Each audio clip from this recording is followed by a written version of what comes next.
my name's Peyton, welcome to my channel. Today I'm going to be doing a wrap-up of the books I read in July, August, beginning of September. I have 6 books to read and I loved so many of them, so I'm really excited to get into this video. The first book that I have to talk about is Life as We Knew It by Beth Pfeffer. This story follows a high school girl named Miranda, and everyone is really excited because there's going to be a meteor that is going to fly really close to Earth. So everyone's really excited to see this, but it ends up being a lot bigger and denser than anyone had expected, and so it hits the moon and it pushes the moon really close to Earth's orbit. It ends up causing tsunamis and earthquakes and volcanoes start to erupt, and everyone just starts to believe that it's the end of the world. So this isn't a book that I would usually pick up. The main reason I picked this book up is because I did read this book when I was younger in 5th or 6th grade, I think, for a school book club thing, but it terrified me. I was absolutely terrified to read it. It just, the whole concept of the end of the world thing just scared me so much. I don't even think I finished it. And I ended up seeing it on Goodreads a couple months ago, and the story sounded really interesting to me, so I just decided to pick it up again. I have heard that the natural phenomenons that happen in this book aren't super accurate, so if you're looking for a scientifically accurate science fiction book, this isn't the one that you want to pick up. However, the story is really, really interesting. I really like the concept of it, and I really enjoyed the story. The only problem that I had with the book is that I felt like it was a little too long. I just feel like sometimes authors try to make the book longer for some reason. It was so action-packed and interesting, and you were really wondering what was going to happen. Toward the end, it was sort of everyone was just giving up and just sort of accepting the fact that they were all going to die, and it just got kind of slow and boring until the last 10 pages when it got exciting again. So I would still recommend it. So I did give it 3 out of 5 stars because I did really like the story and I thought it was really interesting. I just felt like some things kind of she held on to a storyline for too long to the point where it got really boring, and I feel like she would have added something new and interesting to happen, or just cut that part out of the book completely. So that's pretty much the only critique I have about the book. Other than that, I thought it was really, really good. So this book is part of a series. There's 4 books in the series, and after I finish it, I was really, really excited to go pick up the rest of them. But I read the plot for the next book, and it is just a retelling of this exact story from a boy's perspective who was living in a different city at the time. And quite honestly, that sounds kind of boring to me because I just read the whole story. I don't really want to read it from someone else's perspective who lived in a different city. I do think that I will pick it up eventually, maybe after I've sort of forgotten a little bit of what happens in this book, so that when I read it from a different person's perspective, it's more interesting to me. But I'm not dying to pick up the second book right now. The next book that I read is Isla and the Happily Ever After by Perkins. Isla has had a crush on Josh since they first met at their boarding school in Paris. When they have a chance encounter in New York over the summer, she starts to believe that maybe a romance between them is possible. So this is the 3rd and final book in the Anna and the French Kiss series. If you've watched my other videos before, you know that I love Anna and the French Kiss, but I really, really, really didn't like the second one, which was Lola and the Boy Next Door. I feel like this is a mean thing to say, but I really wish that this wasn't a series. I wish she just had stopped at the first one. This book was so incredibly disappointing. Romance starts at the first chapter, the first or the second chapter. It was kind of there's no build up to the relationship, so I assumed that the romance wasn't going to be the biggest factor in the book. There's no way there's going to be this romance story and it's going to start with the romance and then it's just going to be their relationship and then it's going to end with the romance. I thought that that would be a terrible plan for a book. So I kept reading. It was all romance, and then towards maybe 3/4 of the way through the book, they had this huge breakup, and I thought it was a good breakup. I thought that there were good reasons for the breakup. I thought that it was really meaningful and sort of a tragic, maybe it's not the right time for us, maybe you don't love me as much as you thought you loved me sort of breakup. I thought that that would have been a great ending to the book. 2 people thought that they were so in love, and then they ended up not being right for each other, and then that's how it ends. But then at the end of the book, they got back together and they ended up together. So it felt so pointless for her to even add this breakup thing, first off, and also pointless to write the book. I just checked on Goodreads and I gave it 2 stars, and I don't know why I did, because honestly, talking about it again makes me feel like it should only be 1 star. I really, really, really didn't like this book at all. So if you read Anna and the French Kiss and you want to keep reading the series because you loved it, don't. The next book that I have to talk about is Love Creekwood by Becky Albertalli. Love Creekwood is the last book in the Simon versus the Homo sapiens agenda series. Love Creekwood follows all of the main characters from the first book, and they're all in college now, and it's just sort of them talking about their lives and communicating through email. So I absolutely love the series. I think that it's so amazing, and I think that all the characters are amazing. I think the stories are amazing. I love them so much. So I was really excited to get this book. I read the plot of the book, and I was a little bit iffy because it's like email, like it's just gonna be them emailing the whole book. So I was a little iffy, but I bought it anyways because I felt the need to finish the series. And I was right to feel iffy. This book was really, really bad. I read it in like maybe like a 3-hour period. It's super short. It's like 100 pages. And I was like, I just want to get it done. Like, I just want to finish it. It's not very good. It's not interesting. I really didn't like it. I gave it 1 out of 5 stars, which I really think is what it deserves. If I could give it 0.5 out of 5 stars, I would, which is mean, but Becky Albertalli has so many great books. Please don't read this one. I just feel like she just wanted to write another book in the series and couldn't think of any new ideas, so she just decided to do this. I think that it would have been a lot more interesting if she had maybe chosen 4 of the main characters from the book, these 4 right here, and had a different perspective every chapter, like a lot of books do, and then we could have actually seen their college lives. And I mean, maybe 4 is too confusing, but maybe like just having Simon and Leah, and you could have seen their different perspectives, their lives, like their college experiences, and then just like sprinkling in some emails around there if you're really grasping onto this whole email idea of them communicating. I think that that would have been a great book.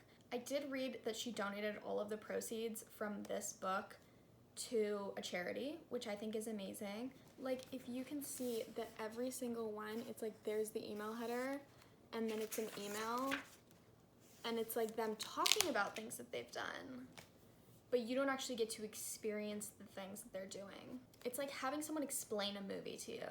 It's like, yeah, now I know what happens in the movie, but I didn't get to see it, so I'm not really that interested in it. The next book that I read is Where the Crawdads Sing by Delia Owens. Where the Crawdads Sing is the story of a girl named Kaya. She is living in North Carolina, and the story is set in the 1950s and 60s. Kaya has been living alone in her family home since she was a child. She is sort of ostracized by her entire town because she's poor, and people refer to her as the marsh girl because she lives in the marshes in sort of like the really not nice area of town. When a boy who is beloved by the town is murdered, everyone sort of starts to suspect Kaya and just assume that it's her, and she has to clear her name and figure out how she's going to get out of this. This book was so good. Oh my god, I can't even describe to you how good this book was. I saw a video of Lucy Hale talking about how much she loved it, and then I went to Target and it was 30% off, so I figured I might as well just buy it. The way this book is written is just so like beautiful to me. It's got like such a unique way of speaking, and the dialogue is sort of like, it was hard for me to understand at points because the book is set in the South. In the 50s, obviously the language is a little different, but I just feel like Delia Owens has such like beautiful writing, and like just has like a way to make such like, just paint such a picture, like such an amazing picture with her words, and I loved that about the book. Another thing that I loved about it is that it sort of had like jumping time frames. So it would be the 1950s when Kai's growing up, and then the next chapter would be like cut to the 1960s, like late 1960s, when she's on trial for the murder or being suspected of the murder and stuff like that. So I thought that that was really cool, sort of like the different time frames. I just love it so much, and I 100% recommend that you buy it. I'm shocked that this is the author's first novel because it's so amazing. So the next book that I read is Such a Fun Age by Kiley Reid. Such a Fun Age is the story of a white woman named Alex. She is in the middle of sort of a family crisis late at night, so she calls her African-American babysitter, Amira, to come and take their child off their hands just so that they can deal with the crisis and she can be distracted for a little bit. Amira ends up taking the kid to the grocery store and is shocked when a police officer and another woman in the grocery store accuse her of kidnapping the kid. So I really wasn't expecting to like this book as much as I did. I feel like the plot description of the book doesn't really capture the entire plot of the story, and I feel like I could say more about what the story is about, but I don't want to spoil it. There is a whole like underlying storyline that has like a bunch of drama and like past relationship drama, and it's just like such an entertaining book to read. And I feel like while the description makes it seem like this one part of the book is like the whole story. It's really not. It's like just sort of like a minor part of the book that does influence the fuller story, if that makes sense. But I totally would recommend this book. I think that it's really funny at parts. I think it's super entertaining, and I just think it's really, really good. I ended up giving it 4 out of 5 stars on Goodreads, and I think that it's just so amazing, and I totally would reread it because I think that it's just that good. And I feel the need to add that I also love the book cover. I mentioned this when I first showed this book in a book haul I did like a month ago, and I just feel like the cover is like so sick, and I just think it's really, really cool.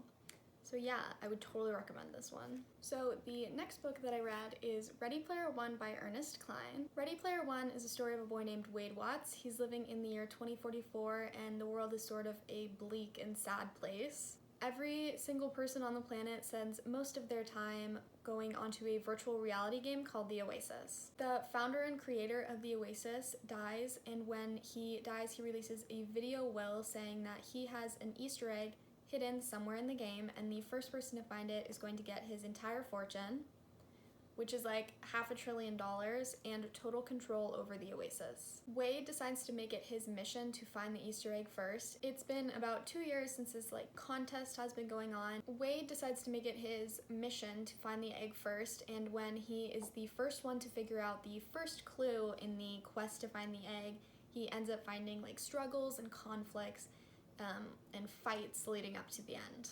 This book is so freaking good. I'm obsessed with this story.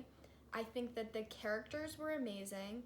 I think that the concept of the contest is amazing. The founder originally gave a clue, and the clue, once you figure it out, leads you to a key, which leads you to a gate, which leads you to another key, and then a gate, and it keeps going, and there's 3 phases of the contest until you eventually find the egg.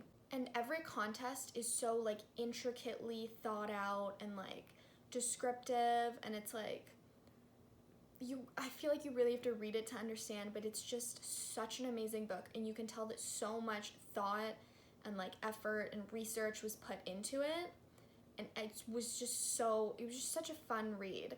And I love dystopian stories, which is part of the reason why I loved it so much. So I would 100% recommend this. I give it 5 out of 5 stars, and there's more than just a contest in it. There's like romance and friendship, and there's just sort of this like message about how like technology is changing.